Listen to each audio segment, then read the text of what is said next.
आली आली भाग्यलक्ष्मी. तू जर माझं ऐकलंस तर त्यातच तुझं भलं आहे.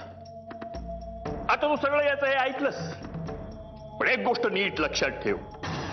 फक्त मी आणि माझ्यामुळेच तुला तुझं बाळ, तुझा संसार परत मिळणार आहे. तुम्ही इथे? माझं काही सामान राहिलं इकडे, ते न्यायला आली मी. काय ते तुमचा लवकर आटपा, माझ्याकडे महत्वाची माणसं यायची आहेत. संजय, भाऊ काका उठत का नाही येते? संजय, अहो माझ्याकडे फार महत्वाची माणसं येत आहेत. पुढच्या दारानं. तिथे तुमचं प्रदर्शन नकोय, मागच्या दारानं जा.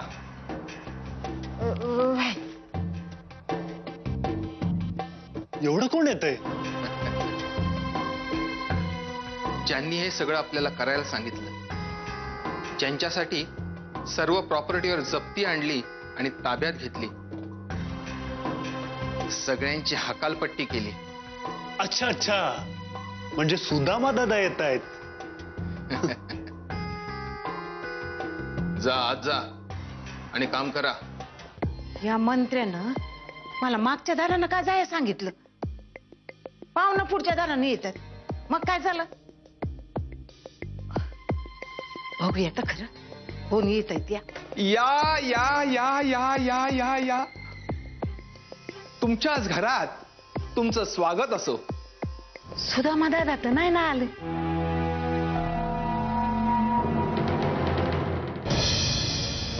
कामिनी वहिनी या तर गुरु आईच्या आश्रमात गेल्या होत्या ना.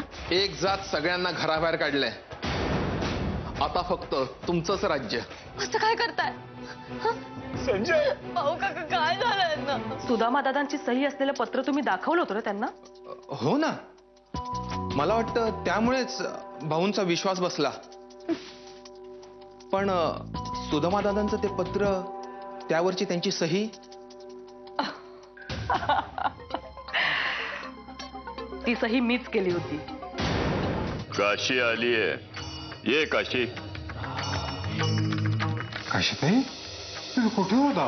ती कुठं होती यापेक्षा मी तिला घेऊन आलोय हे महत्वाचं आहे.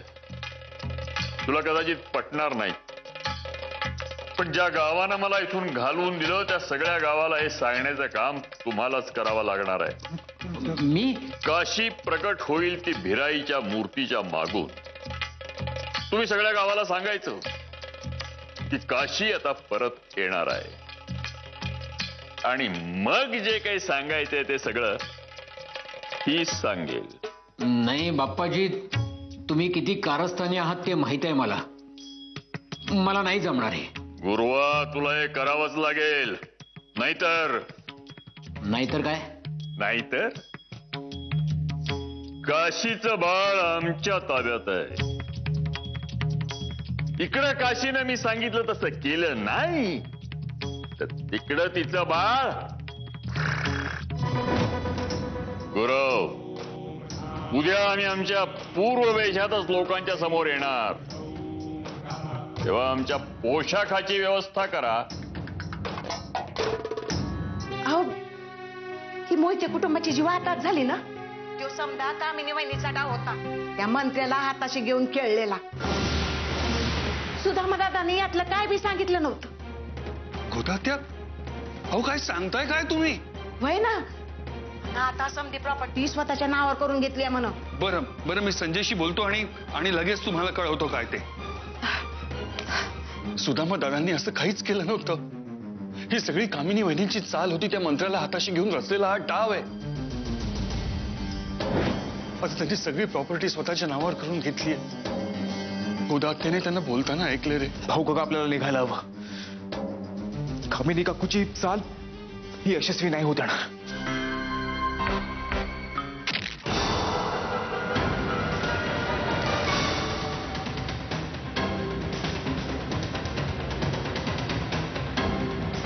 भिराई आईने मला दृष्टांत दिलाय. हो, आणि तिने सांगितलंय की आपल्या गावची भाग्यलक्ष्मी काशी आपल्या गावात परत येते. आता आई भिराईने दृष्टांत दिलाय म्हणजे काशीताई नक्की येणार. आता त्यांना काय सांगायचंय ते आपल्याला ऐकायलाच हवं. दारी आली ग लक्ष्मी, आली आली भाग्यलक्ष्मी, आली आली भाग्यलक्ष्मी.